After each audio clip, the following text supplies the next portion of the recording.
Shalom, selamat hari Sabat kepada semua umat-umat Tuhan. Saya senang melihat wajah-wajah kita, wajah-wajah yang dikasihi dan diberkati Tuhan, sekalipun kita berkumpul di ruangan virtual ini. Saya mau ingatkan, sorga yang Tuhan sediakan bagi kita adalah sorga yang nyata. Oleh sebab itu, bagi saudara-saudara jika tidak keberatan, saudara boleh mengaktifkan video, karena wajah kita adalah wajah yang nyata. Tadi sebelum mulai kebaktian, kami men-setting video. Wajah saya kemerah-merahan karena teknologi kah atau karena sukacita. Tapi saya juga rindu melihat wajah umat Tuhan, wajah-wajah yang diberkati oleh kasih Tuhan. Boleh jadi kita ada pergumulan, tapi merupakan satu kerinduan dan doa kami selama 10 hari berdoa. Wajah kita akan diisi oleh curahan Roh Kudus Tuhan. Perkataan kita, pemikiran kita, sifat kita, bahkan karakter kita akan diisi oleh karakter Kristus. Itulah tujuan dari revival dan reformasi dari gereja kita. Itulah tujuan yang Tuhan inginkan. Baik setiap kita membaca Alkitab, baik setiap kita belajar buku pelajaran sekolah Sabat, membaca renungan pagi, follow the Bible, semuanya bertujuanlah bagaimana kita boleh diubahkan menjadi karakter Kristus, menjadi rupa Kristus, dan kita dipersiapkan menjadi alat Tuhan untuk menyatakan, membagikan kabar kebenaran Tuhan. Pelajaran-pelajaran Alkitab yang sudah kita banyak pelajari sepanjang 10 hari ini, bahwa Injil kasih karunia sudah diberitakan, terus diberitakan. Tapi sejak Injil yang kekal dinyatakan, apa peran saudara dan saya? Apa peran kita?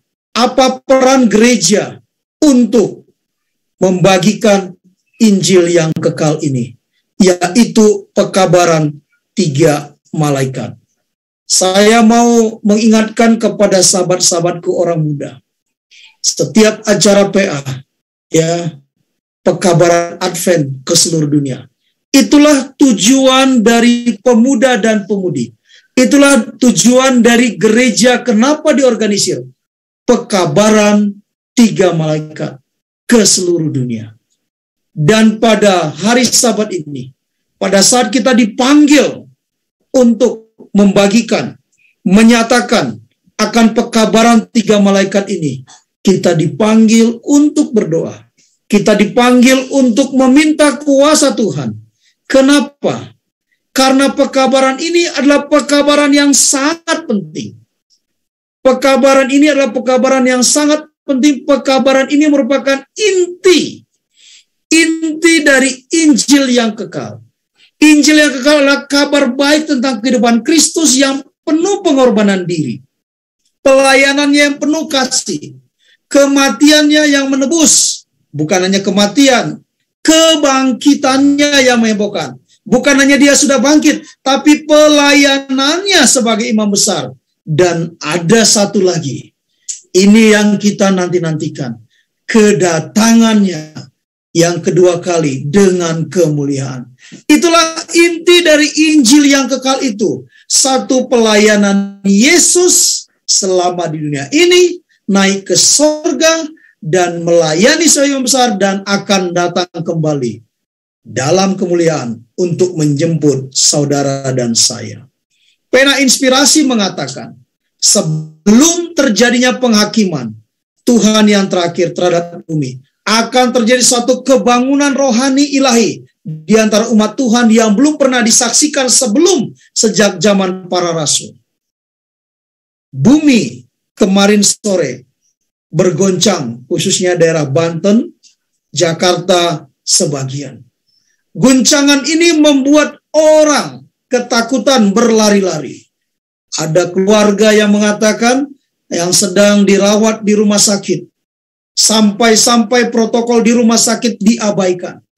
Ya, pasien, dokter, perawat katanya berlarian, berhamburan menyelamatkan diri. yang tadinya jalannya pincang-pincang karena gempa bisa berlari. Ya, itu baru bumi digoncang. Tapi saat ini bumi akan digoncang. Saudara dan saya akan digoncang oleh kuasa Roh Kudus. Kuasa Roh Kudus ini akan dicurahkan kepada anak-anak Tuhan. Inilah kebutuhan kita. Dilanjutkan dari buku Kemenangan Akhir ini katakan, pada waktu itu banyak orang akan memisahkan diri mereka dari gereja-gereja mana yang kecintaan terhadap dunia ini telah menggantikan kasih kepada Tuhan dan firman-Nya. Mereka akan memisahkan diri mereka kepada Tuhan. Banyak orang, baik pendeta umatnya, akan menerima kebenaran besar itu dengan gembira yang telah ditentukan Tuhan untuk dikabarkan pada masa ini, untuk mempersiapkan suatu umat bagi kedatangan Yesus yang kedua kali. Kami, Gereja Mahasiswa ke-7 Jemaat One Moria, mengucapkan, mengundang semua para tamu kami untuk boleh menggabungkan diri menjadi bagian dari gereja sedunia. Bagi Bapak Ibu yang belum menerima baptisan yang kudus, kami mengundang, ambillah satu keputusan, mari kita menjadi satu bagian umat-umat Tuhan yang mempersiapkan diri dan keluarga bagi kedatangan Kristus yang tidak lama lagi. Kenapa? Ada janji untuk misi yang mustahil bagi manusia. Perkabaran 3 malaikat merupakan satu panggilan mendesak kepada misi. Ada tantangan misi pada akhir zaman mirip dengan tantangan yang dihadapi oleh jemaat mula-mula di perjanjian baru atau di kitab Kisah Para Rasul. Mereka mengalami pergumulan, mereka mengalami tantangan, tapi mereka boleh dimenangkan.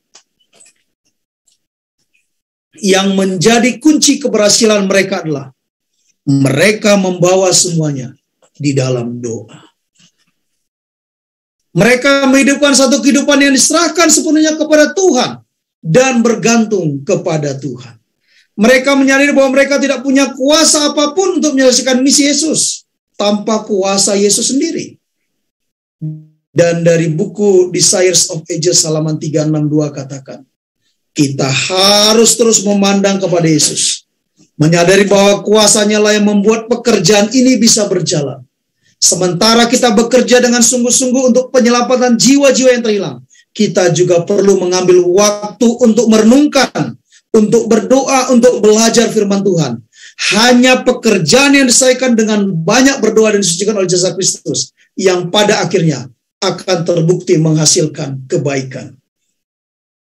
Kita memandang kepada Yesus, kita diubahkan, kita menjangkau jiwa-jiwa, dan kita akan berhasil karena kebaikan Tuhan. Inilah misi Allah.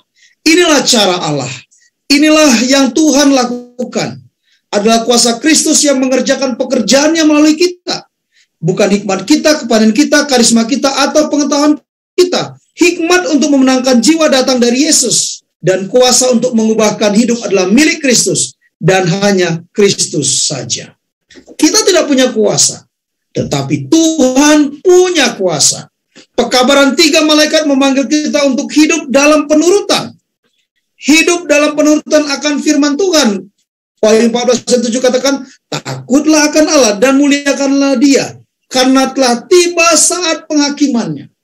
Kita harus memulai penurutan ini semakin lagi. Kehendak dari orang tua kepada anak-anaknya. Ini saya sampaikan, ada banyak orang muda, ada banyak anak-anak. Satu-satunya kerinduan orang tua pada saat orang tua berbicara, dia didengarkan dan anak-anak menurut. Bapa kita yang di sorga memanggil kita untuk takut akan Tuhan, muliakan Dia. Bagaimana respon penurutan kita kepada Tuhan? Kita tidak punya kuasa, tapi Ia penuh kuasa. Perjanjian baru tulis dalam bahasa Yunani, kata takutlah dan ayat ini menerjemahkan sebagai menghargai, menghormati, memuliakan.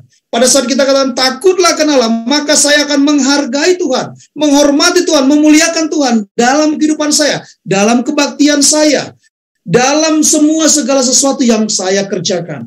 Saya akan memuliakan Tuhan. Hal ini merupakan satu sikap untuk setia kepada Tuhan.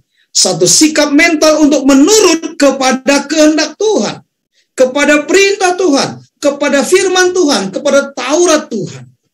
Ketika kita berpikir untuk menuruti perintah Tuhan, sangat mudah mengingat kembali kelemahan kita, ketidaksanggupan kita untuk melakukan apa yang kita ingin lakukan.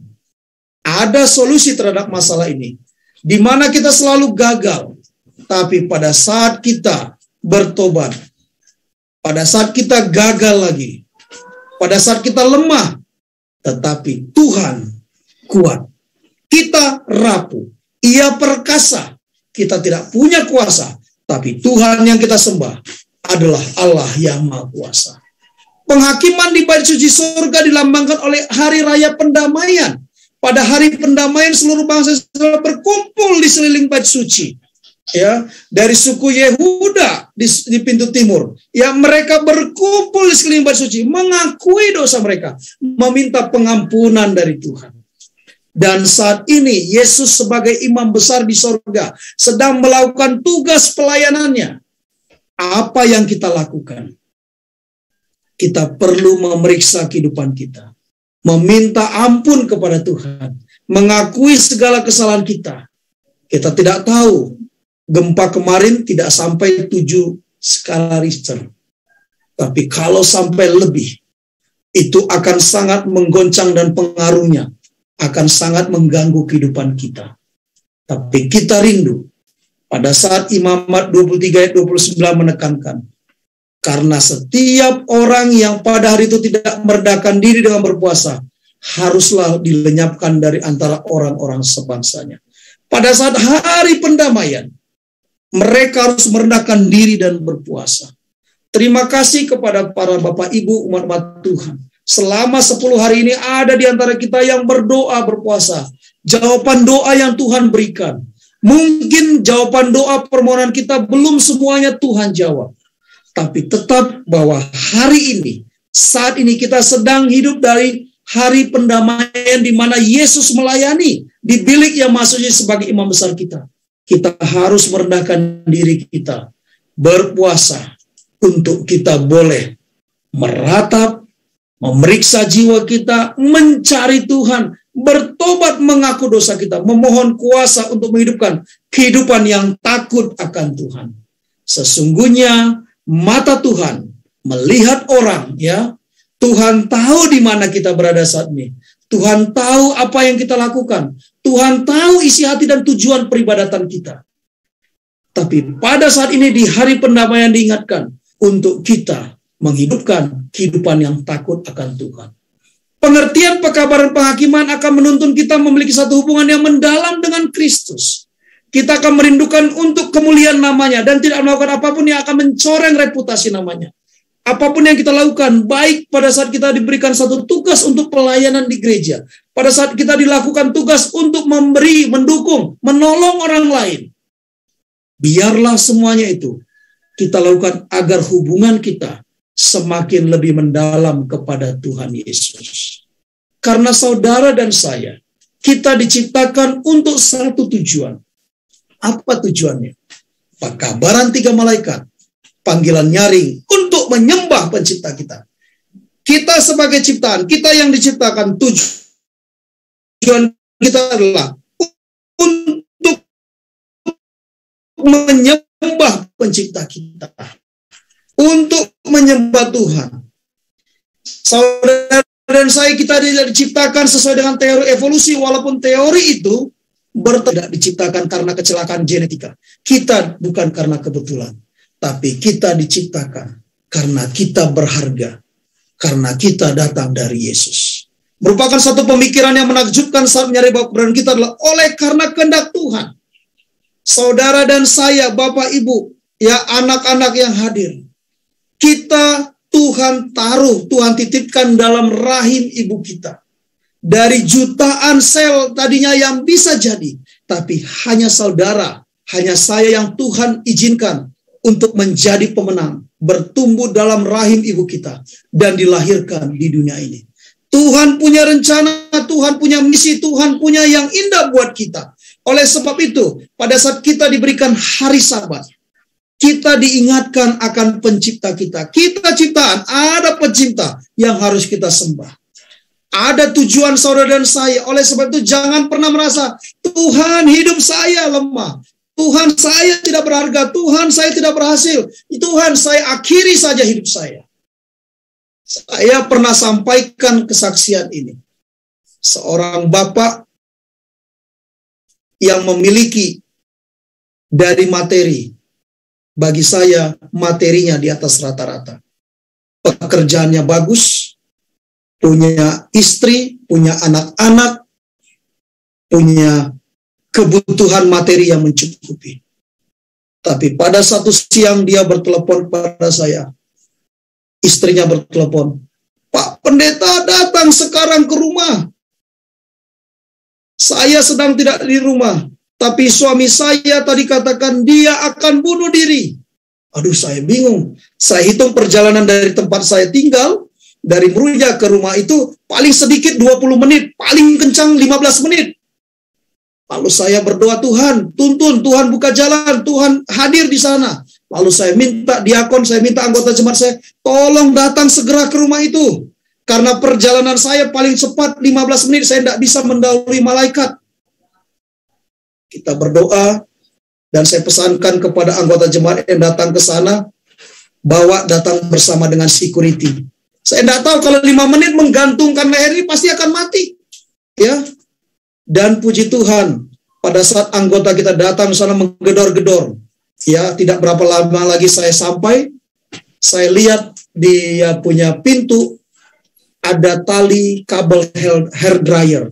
Setahu saya kabel hair dryer itu tebal, karena hair dryer itu wattnya besar. Saya lihat kabel itu jatuh, dan Bapak itu katakan, "Pak Pendeta, saya sudah gantung diri tadi di sana, tapi kabel itu putus." Saudaraku, Bapak Ibu yang dikasih Tuhan, memang Bapak itu belum anggota jemaat kita, tapi Bapak ini mengalami keputusasaan. Dia punya materi, dia punya penghasilan, saya tahu dia pernah memberikan persepuluhan, ya, lebih dari 20 juta, tetapi materi tidak menjamin kebahagiaan dalam hidupnya. Setelah dia bercerita, saya ambil satu kesimpulan. Hanya karena masalah kata-kata, anak tidak berkenan kepada ibu, ibu tidak berkenan kepada anak, anak tidak berkenan kepada bapak, bapak tidak berkenan kepada anak dan suami istri. Tapi yang sangat disayangkan, suami itu katakan, "Saya tidak tahan lagi hidup di dunia ini, Pendeta. Lebih bagus saya mengakhirinya." Jemaat yang diberkati Tuhan, saya mau sampaikan, pergumulan apapun yang kita miliki, pastikan kita tidak akan pergi ke tiang gantungan untuk bunuh diri. Tapi kita akan pergi ke tiang kaki salib Yesus untuk menyatakan, mengingatkan bahwa sesungguhnya kita tidak berdaya. Tuhan tolong saya. Bukan kita menyelesaikan masalah ini dengan mati bunuh diri. Tapi kita akan katakan, Tuhan tolong saya. Pada saat kita mendapatkan pertolongan Tuhan ini, mari pastikan, jangan sampai berkat itu hanya menjadi bagian kita. Tapi bagikan berkat itu, pengalaman pertolongan Tuhan itu kepada orang-orang. Di masa pandemi 2 tahun terakhir ini, banyak umat-umat Tuhan mengalami pergumulan yang sangat sulit, mengalami tantangan yang sangat sulit. Tapi percayalah, lewat setiap kesaksian-kesaksian yang umat-umat Tuhan bagikan di sekolah sahabat tadi, ya, diberikan selalu ruang kesempatan untuk menceritakan. Itu menjadi harapan kekuatan, baik bagi opa orang tua sampai anak remaja sekalipun. Bagi adik-adikku remaja, orang-orang muda. Boleh jadi pergumulanmu juga begitu berat, tantanganmu begitu berat, tapi lewat pelajaran pada Sabat hari ini, ingatlah bahwa kita memiliki Tuhan, bahwa kita memiliki jalan keluar, bahwa kita memiliki harapan, dan hari Sabat diberikan supaya rumah tangga kita satu dengan yang lain semakin dekat. Karena kita adalah ciptaan, kita tidak boleh menyelesaikan hidup kita. Yang bisa menyelesaikan hidup kita adalah pencipta kita sendiri. Hari Sabat itu harus kita bawa ke rumah kita. Setelah di Eden diberikan bahwa hari Sabat rumah kita harus menjadi sorga, harus menjadi sukacita. Hari Sabat harus menjadi satu kerinduan bagi kita. Karena sembahlah Allah Hari Sabat adalah panggilan untuk berdoa, memuji dan menyatakan Tuhan. Hari Sabat mengingatkan kita akan karunia keselamatan. Pada hari Sabat kita beristirahat di hari Sabat. Kita beristirahat dalam pekerjaan yang diselesaikan Tuhan. Ya, sebagaimana Ibrani 4 ayat 9 dan 10. Kita beristirahat di dalam Tuhan. Jadi, masih tersedia suatu hari perhentian, hari ke-7 bagi umat Allah. Sebab barang siapa telah masuk ke tempat perhentiannya, ia sendiri berhenti dari segala pekerjaannya. Sama seperti Allah berhenti dari pekerjaannya. Hari Sabat menjadi satu momentum kepada kita untuk menghentikan pikiran kita dari beban pekerjaan, dari beban kuliah, dari beban sekolah, dari beban tugas apapun yang bersifat duniawi. Tapi pada saat kita memikirkan beban pekerjaan pelayanan, itu adalah berkat, bukan beban. Karena Tuhan yang akan melipat gandakan buat saudara dan saya. Hari Sabat bukanlah sebuah persyaratan legalis yang diberikan kepada bangsa Israel. Hari Sabat merupakan sebuah hari penuh rahmat untuk keseluruhan umat manusia yang menuntun kita bergantung sepenuhnya dan hanya kepada Kristus untuk penebusan kita. Pekabaran malaikat kedua, ya, pekabaran 3 malaikat di Wahyu 14 secara spesifik dirancang untuk mempersiapkan satu umat untuk kedatangan Yesus. 3 malaikat ini menyatakan rencana Tuhan dan menyingkapkan apa rencana atau jebakan-jebakan dari si jahat. Pertama, pekabaran ini memanggil kita untuk setia kepada Kristus dan firman-Nya. Kedua, bahwa kita diminta untuk melalui pekabaran ini dipanggil bagaimana iman kita harus bertahan dalam ujian. Kita tidak usah mengatakan bahwa hari-hari terakhir akan segera datang ke atas kita. Bahaya itu sedang terjadi hari ini. Saat kita membutuhkan pedang Allah untuk memotong sampai ke dalam jiwa kita sumsum nafsu, daging, selera, dan hawa nafsu. Pikiran kita yang telah diserahkan kepada pemikiran yang bebas harus diubahkan. Pemikiran kita haruslah berpusat kepada Kristus. Boleh jadi tahun 2021 ada pemikiran-pemikiran yang berpikir kepada diri, ya, kepada keluarga, kepada personal. Tapi lewat bacaan kita dalam With God and Down, kita akan membawa nafsu kita, selera kita, keinginan kita kepada karakter atau keinginan Kristus. Ketiga, pekabaran ini memanggil kita untuk mengundang sahabat kita kepada satu hubungan yang mendalam dengan Yesus dan suatu pemahaman terhadap kebenaran-kebenaran kita, Wahyu, untuk jam-jam terakhir ini. Kita memiliki peringatan. Pekabaran 3 malaikat, pekabaran terakhir dari pekabaran 3 malaikat merupakan peringatan yang paling hikmat dalam Alkitab.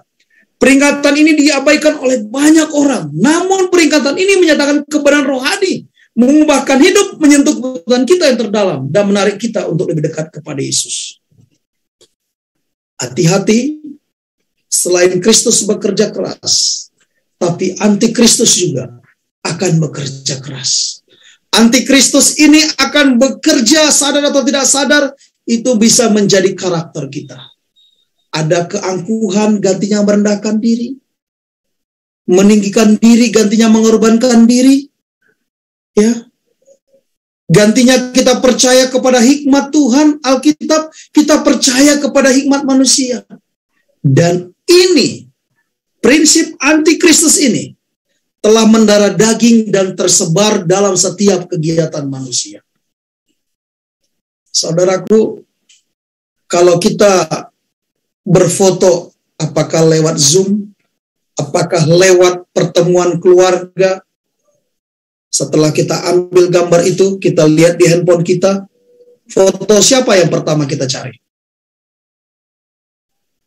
Biasanya kita akan cari foto diri kita sendiri. Wow, bagaimana senyum saya tadi? Wow, bagaimana mata saya tadi? Karena kita adalah manusia yang lebih cenderung berfokus kepada diri. Tapi lewat pelajaran pekabaran 3 malaikat ini, kita akan menghindari prinsip-prinsip tabiat dari antikristus. Karena kita mau melalui komitmen yang kita miliki di awal tahun ini, kita mau prinsip-prinsip antikristus tadi yang boleh jadi di tahun yang lalu mendominasi dalam hidup kita. Kita akan hilangkan dengan kuasa Tuhan. Kenapa? Kita punya satu tujuan utama. untuk mempersiapkan umat bagi kedatangan. Lalu yang ayat 12, kita perlu memiliki ketekunan dan menuruti perintah Allah dan iman kepada Yesus. 3 hal ini menjadi satu fokus bagi saudara dan saya, bahwa inspirasi ilahi ini akan mencapai puncak dalam kehidupan kita. Kita akan terus menjadi umat-umat Tuhan, orang-orang kudus yang menuruti perintah Allah dan memiliki iman kepada Yesus. Kata ketekunan dapat diartikan sebagai sabar menanggung. Dengan rahmat Tuhan kita akan sabar menanggung ujian, pergumulan pada hari terakhir, dan kita akan bisa menjadi pemenang. Mereka menghadapi murka binatang itu dan tidak menyerah pada keyakinan hati nurani. Walaupun mereka tidak dapat membeli, menjual, dan menghadapi penganiayaan, dipenjarakan, kematian sendiri demi Kristus, mereka akan tetap menurut kepada perintah Tuhan. Dan ini mungkin akan terjadi dalam beberapa waktu ke depan.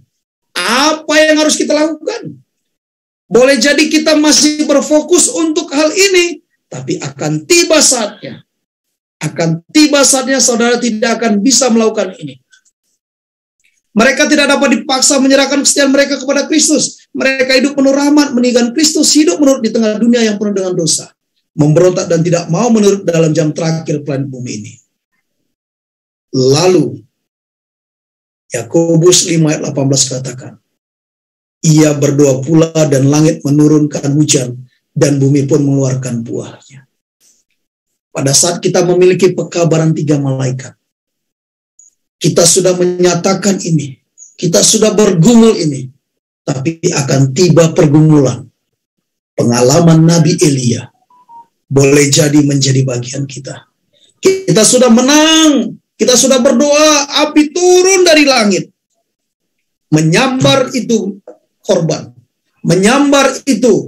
korban, dan kita dinyatakan benar. Tapi di sisi lain pengalaman Nabi ini, pada saat bangsa itu gantinya menyembah Tuhan, mereka menyembah kepada patung yang didirikan oleh Isabel, di mana sifat Isabel itu akan terus ada sampai Yesus datang kedua kali. Karakter itu akan terus ada, sistem penyembahan itu akan terus ada. Tapi hamba Tuhan, Yakobus mencatat, Elia berdoa dan langit menurunkan hujan. Kuasa doa. Elia adalah seorang manusia biasa, sama dengan kita. Tapi yang membedakan Elia adalah apanya? Imannya. Ya, Elia pernah berhasil dalam pelayanannya. Tapi di sisi yang lain, catatan Alkitab juga katakan, Elia pernah menghindari, bahkan sangat ketakutan menghadapi kematian. Dia pernah tidak takut sekalipun menghadapi kematian. Tapi di sisi yang lain, catatan firman Tuhan, dia sangat takut. Elia, Yakobus catat, manusia biasa. Ya. Dan ia telah bersungguh-sungguh berdoa supaya hujan jangan turun. Dan hujan pun tidak turun di bumi selama 3 tahun dan 6 bulan. Saudara bisa bayangkan, saudara dan saya berdoa, Tuhan bisa menahan hujan, Tuhan bisa menurunkan hujan, karena Tuhan adalah Maha Kuasa. Saya meyakini kalau saya buka mic ini, mengizinkan Bapak Ibu Saudara bercerita tentang kemahakuasaan Tuhan dalam kehidupan kita sehari-hari, maka waktu ini tidak akan cukup sampai tutup sahabat. Karena begitu banyak kuasa yang Tuhan sudah berikan lewat jawaban doa kita. Tetapi pada saat kita mengalami menyadari bahwa kita sebagai manusia biasa, kita sangat memerlukan kuasa Tuhan yang luar biasa. Dan itu terjadi melalui doa. Dan Elia doanya berkuasa. Kita coba dalami bagaimana doa yang dilakukan oleh Elia ini. Ada keuntungan dan manfaat besar dari doa yang dinyatakan dan dibuktikan. Doa orang benar, bila dengan yakin didoakan, sangat besar kuasanya. Entah didoakan bagi diri sendiri atau bagi orang lain. Sangat besar kuasanya. Lihat contoh Elia dari ayat 17-18 tadi. Orang berdoa haruslah orang benar. Bukan benar dalam arti sempurna. Sebab Elia di sini menjadikan teladan bagi kita bukanlah orang yang sempurna, melainkan benar dalam arti Injil. Ia tidak mencintai apapun, menyetujui kejahatan jenis apapun. Seandainya ada niat jahat dalam hatiku. Mazmur 66:18. Tuhan tidak mau mendengar. Kita sebagai manusia biasa, pada saat kita berdoa, jangan izinkan ada maksud-maksud jahat dalam doa kita. Tuhan tidak akan mendengar. Selanjutnya, doa itu sendiri haruslah merupakan doa yang sungguh-sungguh dinaikkan secara khusus. Doa itu harus merupakan luapan hati kepada Allah. Ada beberapa pelajar Alkitab katakan, pendeta, bagaimana saya berdoa? Pada saat engkau mau menyatakan hatimu kepada sahabat, kepada temanmu, begitulah berbicara kepada Tuhan dalam doa pribadi. Sampaikan permohonanmu, tangismu, pergumulanmu, teriakanmu, sampaikan kepada Tuhan. Kenapa? Pada saat kita sampaikan itu kepada Tuhan, sesungguhnya Dia adalah sahabat dan juru selamat kita. Saat berdoa jangan kita memandang jasa manusia, tetapi kita memandang kasih karunia Allah. Hanya dalam hal inilah kita harus meneladani Elia, bahwa ia berdoa dengan sungguh-sungguh, atau sesuai naskah asli dalam doa ia berdoa. Belum cukup sekedar mengucapkan kata-kata doa, tapi juga harus berdoa dalam doa. Pikiran kita harus terpusat, kerinduan kita harus teguh dan tekun. Dan semua anugerah yang telah kita terima, kita manfaatkan. Apabila kita berdoa seperti itu, maka kita akan berhasil dalam doa. Elia berdoa supaya hujan jangan turun, dan Allah mendengar permohonannya dalam menghadapi bangsa penyembah berhala yang menganiaya umatnya, sehingga hujan pun tidak turun di bumi selama 3 tahun 6 bulan. Lalu ia berdoa pula dan langit menurunkan hujan dan seterusnya. Dengan demikian, bisa dilihat bahwa doa merupakan kunci yang mampu membuka dan menutup langit. Mengenai hal ini kita bisa mengacu pada ayat 17 yang mengatakan bahwa kedua saksi itu memiliki kuasa menutup langit supaya jangan turun hujan. Contoh mengenai kuasa doa yang luar biasa ini dicatat demi menguatkan hati bahwa kepada orang Kristen biasa sekalipun, supaya mereka giat dan bersungguh-sungguh dalam doa. Allah tidak pernah berkata kepada keturunan Yakub, carilah wajahku dengan sia-sia. Jika melalui doa Elia dapat melakukan hal yang begitu hebat dan luar biasa, maka doa orang-orang benar pasti tidak akan kembali dengan sia-sia. Kalaupun tidak terjadi mujizat dalam jawaban doa Allah, jawaban doa kita dapat kasih karunia Allah yang besar. Mazmur 24:4 katakan, orang yang bersih tangannya dan murni hatinya, yang tidak menyerahkan diri kepada penipuan, yang tidak bersumpah palsu. Inilah doa orang yang Tuhan dengar.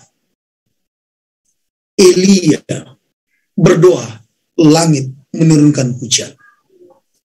Sungguh ada kuasa di balik doa orang benar. Catatan 1 Raja 18 ayat 45 bagian A katakan, maka dalam sekejap langit menjadi kelam oleh awan badai, lalu turunlah hujan yang lebat. Mujizat juga terjadi atas gunung Karmel pada saat dia berhadapan dengan nabi-nabi Baal. Karena doa Elisa, anak perempuan Sunem yang sudah meninggal, sanggup dihidupkan kembali. Maka bersinlah anak itu sampai 7 kali, lalu membuka matanya. Doa yang tekun, jika diimani maka akan melahirkan hasil yang menakjubkan. Berdoa bermanfaat untuk pertumbuhan kerohanian kita dan dalam pelayanan penginjilan. Ketika Yosua berdoa dengan sungguh-sungguh katanya, matahari berhentilah di atas Gibeon dan engkau bulan dan atas lembah Ayalon. Maka berhentilah matahari dan bulan pun tidak bergerak sampai bangsa itu membalas dendamnya kepada musuhnya. Belum pernah ada hari seperti itu, baik dahulu maupun kemudian, bahwa Tuhan mendengarkan permohonan seorang manusia secara demikian. Sebab yang berperang untuk Israel ialah Tuhan. Luar biasa. Yosua berdoa, matahari, bulan bisa berhenti. Sebab aku telah memberikan suatu teladan kepada kamu, supaya kamu juga berbuat sama seperti yang telah kuperbuat kepadamu. Kita perlu taat kepada Tuhan. Karena ketaatan secara mutlak kepada Bapa di sorga adalah prinsip menguasai seluruh kehidupan Yesus saat menjalankan tugas misi pelayan di bumi. Tak sekalipun Kristus menentang apa yang menjadi kehendak Bapa, dan oleh karena itu Tuhan Yesus menghendaki supaya kita sebagai umat-Nya Di awal tadi saya sampaikan, orang tua punya kerinduan kepada anaknya adalah penurutan. Dan Tuhan rindu agar kita meneladani karakter Kristus, belajar bagaimana cara Kristus, kita menjadi anak-anak Tuhan yang taat. Yohanes 4 ayat 34, apa Yesus katakan? Makananku ialah melakukan kehendak Dia yang mengutus aku dan menyelesaikan pekerjaannya. Inilah yang Tuhan inginkan. Inilah yang harus menjadi makanan umat-umat Tuhan di sepanjang tahun 2022. Yang kita lakukan adalah bagaimana kita menyelesaikan pekabaran 3 malaikat, Injil yang kekal itu, sehingga banyak orang yang diselamatkan. Semasa berada di bumi, Kristus tidak pernah berhenti bekerja, melayani Bapa, melayani manusia. Salah satu keteladanan yang ditunjukkan adalah dalam hal berdoa. Doa adalah kekuatan dan bagian terpenting dalam peran Yesus. Doa adalah rahasia kehidupan pelayanan Yesus. Bagi Bapak Ibu yang punya satu kerinduan, kita mau terlibat selama tahun 2022 ini. Kita yang tinggal di Jakarta dan sekitarnya. Tahun 2022, Jakarta memiliki tema yang baru, kota kolaborasi. Gereja sangat membutuhkan saudara dan saya. Kita bisa berkolaborasi untuk menyampaikan Injil yang kekal. Apapun talenta, karunia, kemampuan, daya, dana yang saudara miliki. Mari kita berkolaborasi, bekerja bersama-sama untuk membangun persekutuan dengan Bapa. Tapi ingat, kita dipanggil sebagaimana teladan Yesus. Sebelum kita terlibat keluar, kita dipanggil untuk pergi berdoa. Berdoa pagi-pagi, berdoa semalaman, berdoa 7-7, berdoa kita punya waktu pribadi, doa waktu keluarga. Semua kita lakukan untuk kita Tuhan mampukan dalam melibatkan diri kita sebagaimana Yesus mau, supaya murid-muridnya itu menyaksikan bagaimana Dia merangkul mereka, mengajari mereka. Yesus katakan, duduklah di sini sementara aku pergi ke sana untuk berdoa. Tapi apa yang murid-murid lakukan? Mereka didapati tertidur. Doa merupakan satu bagian yang sangat penting dan esensial dalam hidup orang percaya. Akan tetapi pada kenyataannya, doa merupakan salah satu bagian yang sering kita abaikan. Bagaimana, sahabatku orang muda? Apakah ini menjadi panggilan buat kita untuk kita tidak akan mengabaikan doa pribadi, doa keluarga, doa kelompok? Allah meyakinkan kita bahwa Dia mendengar dan memperhatikan setiap doa, baik yang terucap maupun yang belum sempat terucap. Demikian juga jeritan hati yang menjelma melalui tetesan air mata. Saat kita percaya kepada Allah dan kasih-Nya yang sempurna bagi kita, kita diyakinkan bahwa berdoa dengan kerendahan hati, dalam sikap yang berserah bergantung kepadanya, selalu merupakan cara berdoa yang benar. Tuhan kita hanya menghendaki doa yang dimulai dan diakhiri dengan kerendahan hati. Dia mengundang kita untuk masuk dalam percakapan yang akrab dengannya, yang berjanji untuk mendengar. Allah tidak pernah mengharuskan kita menggunakan kata-kata frasa yang bertele-tele atau yang dihafal. Dia mau supaya pada saat kita berdoa, kita menyadari anugerahnya, kesempatan kita memuji mengagunkan Tuhan. Kita menunjukkan kepercayaan kita kepada pemeliharaannya. Dan kita juga mendapatkan penegasan, jaminan pengampunan dan tuntunan yang diberikan Tuhan kepada kita. Dalam buku Christ Object Lesson katakan, murid-murid Kristus sangat dikesankan oleh doa dan kebiasaan berkomunikasi dengan Bapaknya. Suatu kali sesudah berpisah beberapa saat dengan Tuhan, mereka temukan Dia sedang terlena dalam doa. Tidak menyadari akan keadaan mereka, ia terus berdoa dengan nyaring. Hati murid-murid sangat terjamah. Ketika ia berhenti berdoa, mereka berseru, Tuhan, ajarkan kami berdoa. Ada kekuatan luar biasa dalam doa. Itu memiliki banyak pengaruh terhadap kepenuhan kekuatan yang kita peroleh dalam kehidupan dan pelayanan orang Kristen. Orang yang tidak mau menyediakan waktu untuk berdoa, mungkin sama dengan telah meninggalkan semua pengharapan, akan memperoleh kepenuhan kuasa yang Tuhan miliki untuknya. Di sini dikatakan, orang-orang yang menanti-nantikan Tuhan yang akan mendapat kekuatan baru. Menanti-nantikan Tuhan berarti sesuatu yang lebih dari hanya sekedar menghabiskan berapa menit dari permulaan sampai penghujung hari. Melakukan itu sebagai satu rutinitas. Menanti-nantikan Tuhan. Doa yang sejati memerlukan waktu dan pikiran, namun menggunakan waktu itu secara sungguh-sungguh. Kita harus selalu berdoa untuk jiwa-jiwa yang hilang di ladang tuayan. Kita harus meminta Tuhan untuk menyentuh hati di sana. Mereka yang bergumul di sana, yang mau menerima Injil, yang sudah menerima Injil, yang sedang berjuang mempertahankan iman mereka. Kita harus meminta Roh Kudus mengingatkan mereka, menyadarkan mereka akan dosa mereka. Kita harus berdoa terhadap setiap orang jahat yang menahan mereka dari dosa dan iblis.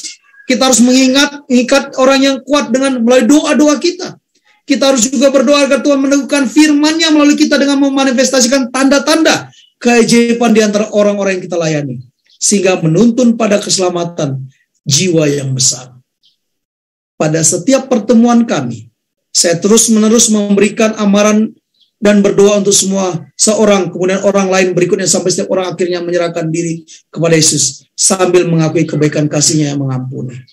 Saudaraku, pengalaman hamba Tuhan dikatakan, setiap pertemuan dia terus memberikan amaran dan berdoa buat orang itu. Dan pada akhirnya orang itu menyerahkan diri, menerima kebenaran, kebaikan Kristus. Doa yang membawa kuasa Roh Kudus ke dalam hidup kita dan bekerja dalam kita dalam memenangkan jiwa. Saya berpikir kebanyakan dari kita akan setuju jika saya mengatakan bahwa Anda belum cukup menanti-nantikan Tuhan dalam doa untuk menjadi benar-benar efektif dalam menolong jiwa-jiwa ke gereja dan agar mereka diselamatkan. Mari Bapak Ibu Saudaraku, apa peran yang bisa kita lakukan? Pada saat Yesus memberikan janji, Ia berkata, apalagi Bapamu yang di sorga, Ia akan memberikan Roh Kudus kepada mereka yang meminta kepadanya. Inilah kebutuhan kita tahun 2022 ini. Kebutuhan akan Roh Kudus. Oleh sebab itu mintalah kuasa Roh Kudus kepada Tuhan untuk membantu kita. Kenapa? Karena banyak orang yang masih di luar sana yang perlu dimenangkan, yang perlu mendengarkan pekabaran 3 malaikat. Karena Dia akan memberikan kuasa kudus itu kepada kita jika kita menanti-nantikan Dia dalam doa. Banyak dari kita memiliki sedikit kuasa dalam menangkan jiwa oleh karena kita menghabiskan begitu sedikit waktu dalam doa untuk minta kuasa dalam menangkan jiwa. Pada saat kita berdoa, Tuhan yang akan menolong kita. Alkitab jelas mengajarkan kepada setiap kita bahwa semua orang percaya dipanggil untuk menjadi pendoa syafaat. Sebagai orang percaya kita memiliki Roh Kudus dan sebagai Roh Kudus bersyafaat bagi kita, serta kita pun harus bersyafaat bagi orang lain. Sebagai satu kesatuan imamat yang rajani, kita sekarang adalah sebagai imam-imam dan tugas utama saya adalah menjadi perantara sesama kita dengan Tuhan. Maukah kita mendoakan orang lain? Maukah kita bertekun dalam doa? Berjaga-jaga mengucap syukur, menyatakan kasih kebaikan orang. Ada banyak orang yang bergumul di luar sana, yang menjadi sasaran iblis. Tapi kita punya misi. Kita punya misi penginjilan. Kita perlu doa syafaat. Gereja perlu memerlukan umat-umat Tuhan yang menjadi pendoa. Mungkin kita tidak punya karunia untuk mati syahid, tapi kita bisa menjadi pendoa bagi pekerjaan Tuhan. Oleh sebab itu, di akhir seri doa 10 hari ini, kita sudah berdoa bersama-sama. Kita sudah diingatkan bahwa pekabaran 3 malaikat ini harus terus dikumandangkan. Sampai Yesus datang kedua kali, saudara dan saya akan didapati setia. Dan orang-orang yang kita sudah doakan, orang-orang yang sudah kita sampaikan benih-benih kebenaran, mereka juga akan menjadi pewaris kerajaan sorga. Mari semua umat-umat Tuhan, libatkan diri kita dalam pekerjaan pelayanan penginjilan. Jangan mau terlena dengan kondisi dunia ini. Dunia ini tidak akan berakhir dengan gempa bumi. Dunia ini akan berakhir pada saat Injil kerajaan ini diberitakan ke seluruh dunia, lalu ia akan datang. Tuhan memberkati kita.